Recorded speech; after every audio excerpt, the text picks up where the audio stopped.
सलामुन अला इबादिहिल्लज़ीना इस्तफ़ा अम्मा बाद फ़अऊज़ु बिल्लाहि मिनश शैतानिर रजीम बिस्मिल्लाहिर रहमानिर रहीम वकूनू मअस सादिक़ीन सदक़ल्लाहुल अलीयुल अज़ीम। आइए हम और आप बुलंद आवाज़ से दुरूद पाक का नजराना पेश कर लें और पढ़े अल्लाहुम्मा सल्ली अला सय्यदिना व मौलाना मुहम्मदिन बारिक वसल्लिम सलातुम व सलामुन अलैका या रसूलल्लाह सल्लल्लाहु ताला अलैहि वसल्लम। हजरात, वक्त काफी तेजी के साथ निकल रहा है। अब तक लिस्ट के एतबार से आपका प्रोग्राम मुकम्मल टाइम टेबल के हिसाब से चल रहा है। इंशाअल्लाह रहमान 10 बजे के करीब में उस शख्सियत की जियारत हम और आप करने जा रहे हैं कि जिनको हम खतीब नहीं समझते, वक्त की जरूरत समझते हैं।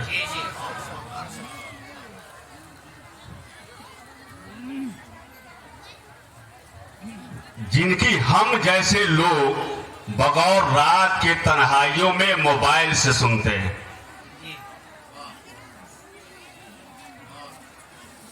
खुद मेरे मर्जी के मुआफिक गालबन इस स्टेज पर कई सालों के बाद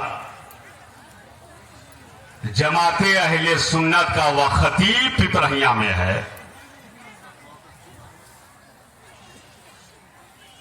कि जिनकी तकरीर अगर मुसलसल होती रह गई, अल्लाह उनको हयात बख्शे,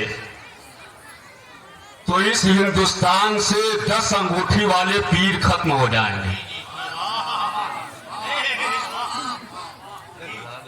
नारे तकबीर, नारे रिसालत, नारे रिसालत, उर्से मुकद्दस, नारे तकबीर।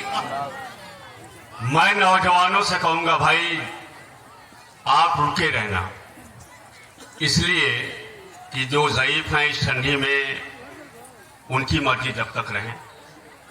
मुफ्ती साहब की सुन के जाना, उनकी सुन के जाना।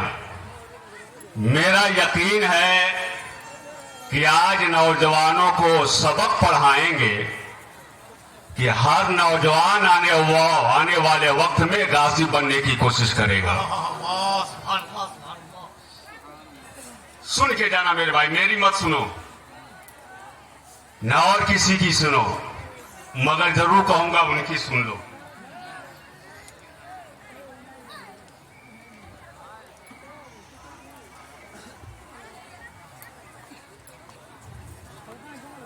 असल में कागज पे कुछ लिख के आता है तो बड़ा डर लगता है,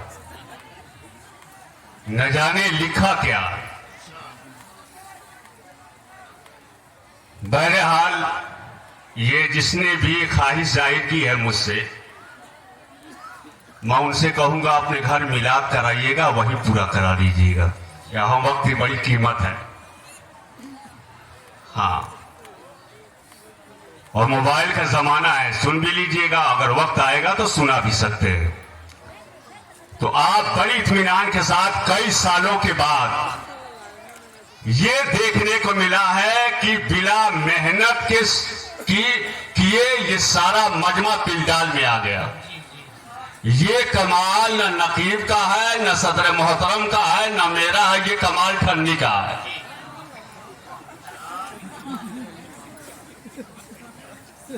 जी जी, ये कमाल। हाँ साहब, अब कैसे सड़कों पे 20 बार ये घूमे, ठंडी हिसाब लगा देगी इनकी। नारे तकबीर, नारे तकबीर, नारे रिसालत, नारे रिसालत, उलमाए अहले सुन्नत, नारे। सैयद सलार मसूद गाजी के दयार से आने वाला एक हाथ का शायर आज पिपरहिया के सरजमीन पर इतना नवाजना इन्हें कि डायरेक्ट ये घर ना जाकर के सैयद सालार मसूद गाजी के दरबार में जाएंगे। इनके सेहत का ख्याल करना। अख्तर सलमहू आए, इसके बाद आना है, ना घबराइए। आज तो इतना पढ़वाया जाएगा ना कि जिस ठंडक में पसीना आएगा। शेख मुफ्ती साहब की तकरीर हो जाने दीजिए, माइक आप लोग को ऊपर छोड़ दिया जाएगा। घबराइए नहीं, रोके रहिए इन लोगों को जब तक मर्जी।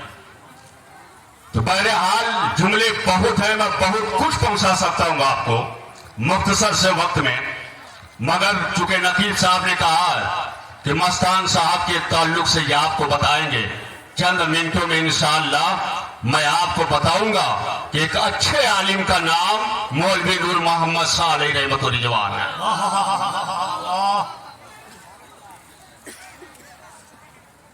जो इल्म से नहीं पहचाने जाते, इल्म उनसे पहचाना जाता है। दुनिया बस इतनी जानती है कि मस्तान साहब 60 साल हो गए दुनिया को कहते हुए मस्तान साहब। पहले जानिए, एक किताब है तज़किरे मशाइख मुजद्दिदिया, जिसके मुसन्निफ है हजरत अल्लामा मुफ्ती आफाक अलैहि रहमतुल रिजवान। उसमें आप पढ़िए इनकी तारीखी जिंदगी, आपको पता चल जाएगा कि अल्लाह ने कितना नवाजा था। लेकिन बहरहाल आपको बेदार करने के लिए हुनर परामी जैसे अजीम शायर का वो शेर सुनिए, हमेशा ज़हन के पर्दे पे करबला रखिए। बहुत शेर शायरी नहीं करूंगा, आप बोले ना बोले से कोई फर्क नहीं पड़ता, मैं जो बोलना है मैं बोल के निकलूंगा। हमेशा ज़हन के पर्दे पे करबला रखिए, नबी के दीन पे मरने का हौसला रखिए। हमेशा ज़हन के पर्दे पे करबला रखिए, नबी के दीन पे मरने का हौसला रखिए। उखड़ ही जाएंगे बातिल मज़ाहिबों के सुतून, जनाबे हजरत अरशद का जलजला रखिए। नारे तकबीर, नारे रिसालत, उर्फ़े मुक़द्दस, सुभान अल्लाह, सुभान अल्लाह। हजरात, आइए मैं मस्तान बाबा के ताल्लुक से चंद बातें मैं आप तक पहुंचाऊं, फिर मैं रुखसत हो जाऊं। मस्तान बाबा सौलगी गोपालपुर के रहने वाले, आपकी उम्र शरीफ गालिबन 65 से 70 के बीच के दरमियान का है। यह उम्र इसलिए मैं बता रहा हूं कि जब मैं आपका काम पेश करूंगा तो आपको अंदाजा लगेगा कि 1 घंटा मस्तान बाबा का कितना कीमती गुजरा है। नौजवानों, आप पढ़े लिखे हो, आप इनकी जिंदगी का मुताला करोगे तो पता चलेगा कि साहब हमने 30 साल की उम्र मुनव्वरा गरी में गुजार दी है।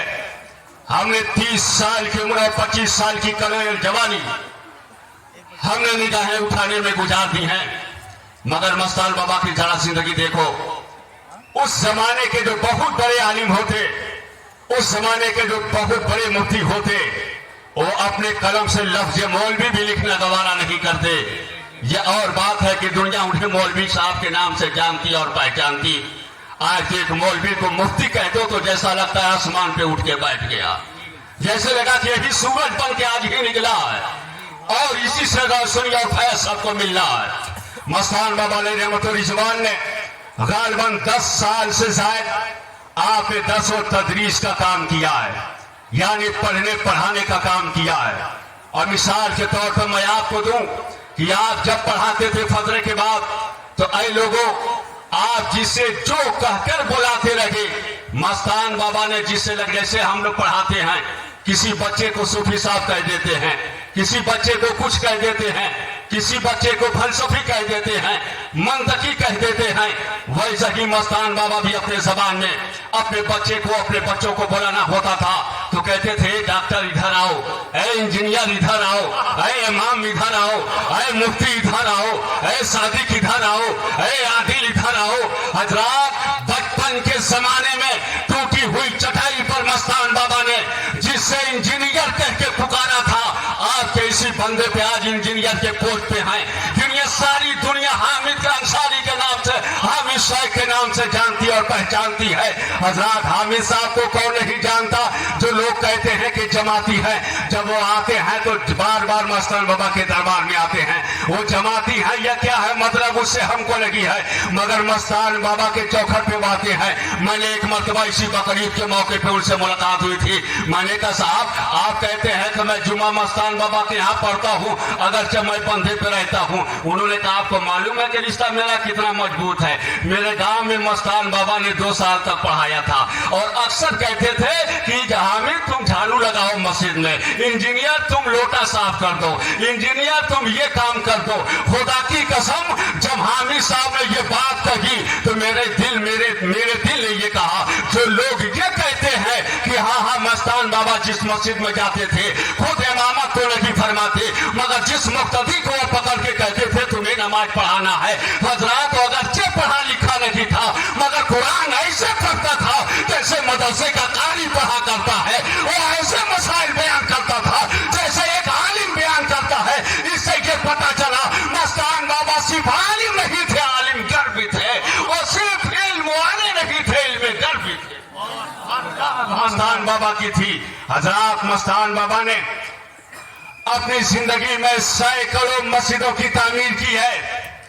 सोने की गोपालपुर के सरजमीन पर रहने वाले, सिवान के सरजमीन पर एक पीर से मुरीद होते हैं, जिनको दुनिया सैयद अबुल खैरात के नाम से जानती और पहचानती है। वो पीर कामिल इतना नवाजा इस दौर के पीरों के तरह नहीं साहब, उनसे ज्यादा तो ये मुरीद जानता है। उन पीरों से दीन का काम नहीं होना है जिनको वली उनका मुरीद बनाता हो, उनका चाहने वाला बनाता हो। हर दौर में उस मर्द मुजाहिद और कलंदर से दीन का काम हुआ है जिसको वलायत अल्लाह ताला देता है, जिसको अल्लाह ताला नवाजता है। आप अंदाजा करो, मस्तान बाबा रहमतुल रिजवान अपनी जिंदगी में सैकड़ों मदारिस और सैकड़ों मस्जिदों के बानी है मस्तान बाबा। आपके पीर साहब ने कहा भेजा था, बनारस का इलाका आपको दिया गया था। और इससे पहले कि आप सुन लीजिए कि कितने जिलों के कुतुब हैं मस्तान बाबा। अगर ये सुनना है तो पूरा मजमा हाथ उठा के बोले सुभान अल्लाह और बुलंद आवाज से सुभान अल्लाह। मैं ये भी नहीं कराता, बस इसलिए करा रहा हूं साहब कि लगे कि आप सुन लगे हैं। कितने जिलों के मालिक और कुतुब हैं, ये ना समझना कि पिपराइया से छोटे गांव में आपका मजार है।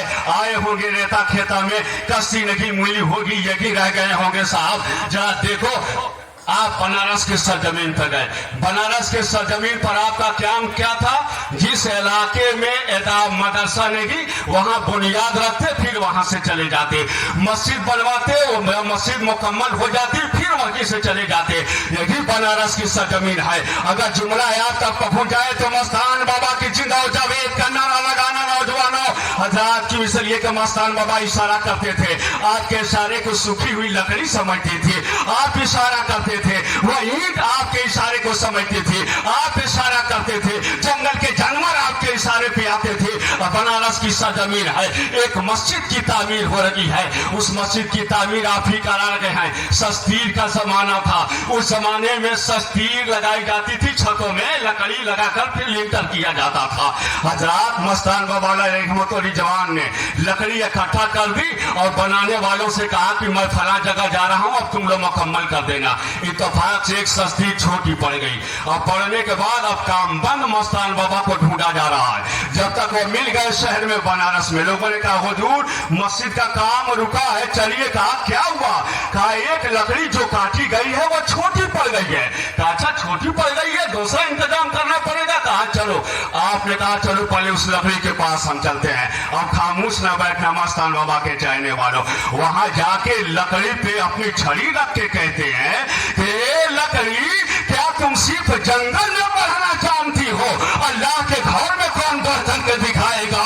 लोगों का कहना है या लोगों तो इशारा करना था तो जितनी जरूरत थी, जरूरत के एतबार से वो लकड़ी बर्तन के मुकम्मल हो गई। आप अंदाजा करो, ताज्जुब तो उस वक्त होता है कि आज के हुक्म की तामीर एक लकड़ी कर रही है, मगर ये जलसे वाले नहीं कर पाए।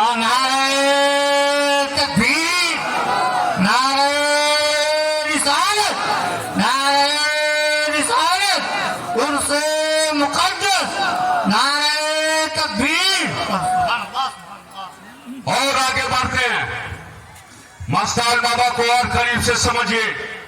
कितने जिले के कुतुब बनाए गए। बनारस के सरजमीन से फिर वापस लाया गया गोपालगंज।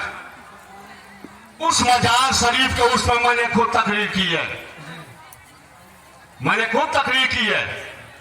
हजरात, फिर वहां से हुक्म हुआ अपने पीर से मिलो, फिर पूछो हमको जाना कहां है, फिर हुआ इसे चंपारण दे दो। सुभान अल्लाह। और बुलंद आवाज से बोलो, और बुलंद आवाज से, इसे चंपारण दे दो। चंपारण के सरजमीन पर जब पहुंचे हैं लोगों, मुबारक हो सरजमीन पिपहिया वालों को, इस मोहल्ले वालों को। हर गांव में तो जाते रहे मस्तान बाबा, मगर पूरी जिंदगी दे दी इस मोहल्ले को। नारे तकबीर, नारे रिसालत। वाह, सुभान अल्लाह, सुभान अल्लाह। हर हमेशा के लिए भी बताऊंगा कि आपका इंतकाल कब हुआ था। आप आए तो तनहा नहीं आए, एक मजजूब साथ में आए थे जो पागल नुमा थे। लोग उनको पगला कहते थे भैया इनको कहां लेके आ।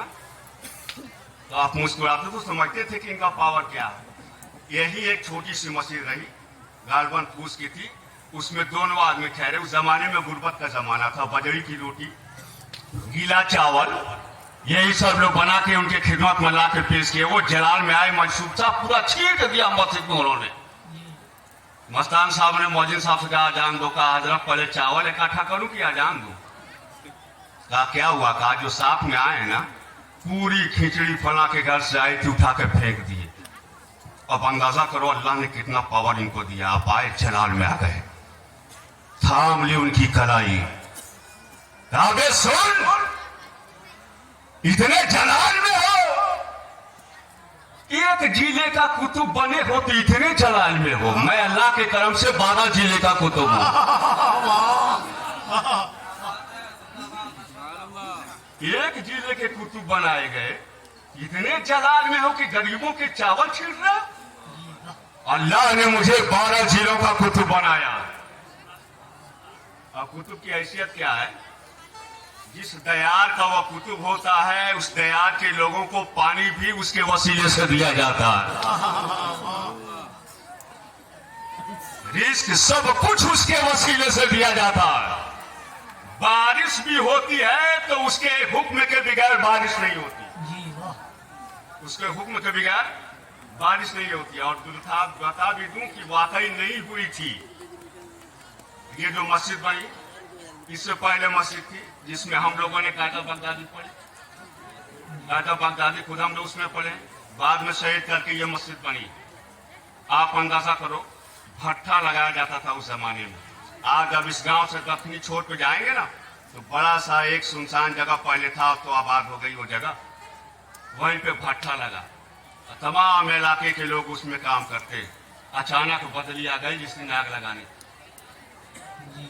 लोग सब उनको भैया कहते थे कि भैया अब क्या होगा, अब क्या होगा, आग लगा दी जाए, बारिश आ जाए तो। कहा सुन, तुम लोगों का काम है आग लगाना, मेरा काम है आने वाले को भगाना। और बुलंद आवाज से बोलिए सुभान अल्लाह, और बुलंद आवाज से सुभान अल्लाह। भगाना।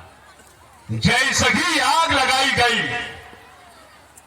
अब लगे कि बादल से अब बारिश जोरदार होने वाली है। भैया अब क्या होगा, लोग गवाह हैं, आपने यही जुमला इस्तेमाल किया था, ए बादल तुझे बरसना है तो मेरे ही भट्ठा मिला है तुझे, तुझे बरसना है तो वहां जाके बरस, जिस जगह पर जो है बारिश के लिए तो हो रही है। और ये भट्ठा मैंने अपने मकान के लिए नहीं बनवाया है, ये भट्ठा अल्लाह के घर के लिए मैं लगवा रहा हूं। लोगों का इशारा है कि चारों तो बकाना है कि चारों तरफ तो बारिश हुई इलाके में, मगर बादल को हिम्मत नहीं कि आपके भट्ठे पे बरस जाए। ये लोगों का बयान है कि बादल को हिम्मत नहीं कि आपके भट्ठे पे ये हो जाए। तो आप बताइए, ये दारुल उलूम नूरानिया, ये मस्जिद, भैंधरवा का मदरसा, बितहा की मस्जिद, सिर्फ इलाके में ही देख लो ना, कितना काम किया है मस्तान बाबा ने। उम्र आपकी कितनी थी? 65 से 70 के दरमियान आपकी उम्र थी। अच्छा, एक बात मैं पूछना चाहता हूं, उस आदमी को 51,000 का इनाम मैं यहां नगद दूंगा जो ये साबित कर दे कि मस्तान बाबा ने अपने मुरीदों से पैसा लेकर किसी शहर में एक कमरा भी खरीदा हो और पैसा लेके जाए। आज तो हफ्तों नहीं नहाने वाले पीरों के बच्चों की भी बिल्डिंगें लखनऊ में हैं।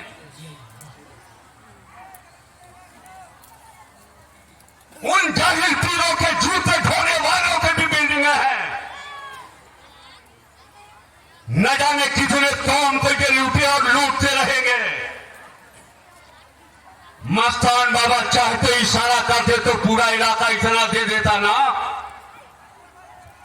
कि आज हर शहर में उनके लिए उनके बच्चों के नाम से होटल्स होते, मकानात होते।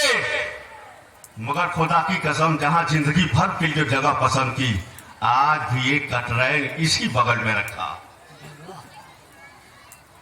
जहां कोई रहने वाला नहीं, ऐसे ही बंद पड़ा हुआ। इससे ये साबित हुआ बिल्डिंग बनाने वाले पीर अलग हैं, दीन का काम करने वाले पीर अलग हैं।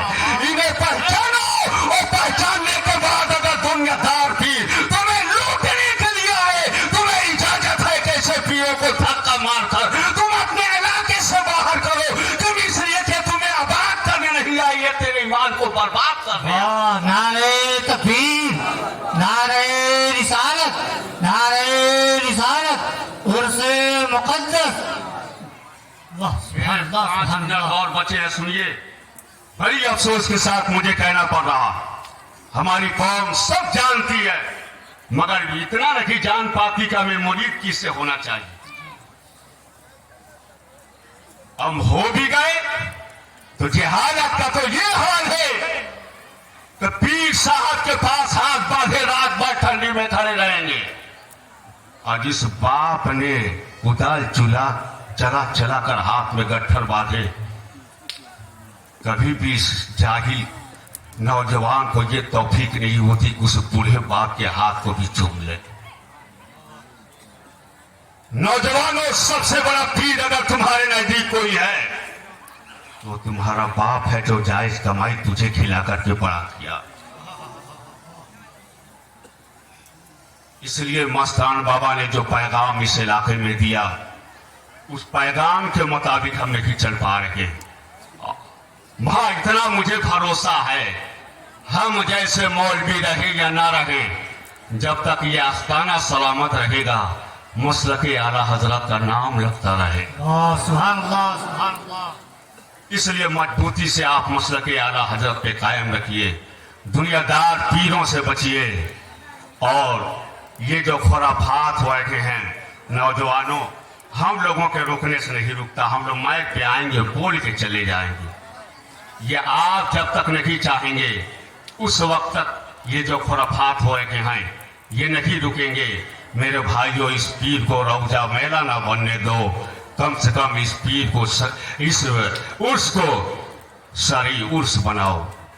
बहन बेटियों को आने से बचाओ, खुराफात होने से बचाओ। बकिया बात मुफ्ती साहब आपसे करेंगे। इन्हीं चंद कलिमात के साथ हम आपसे रुखसत हो रहे हैं, क्योंकि वक्त की पाबंदी सबों पर लाजिब है। इसलिए आइए हम और आप इलाके के एतबार से जरा एक नारा लगा रहे हैं। क्या परेशानी?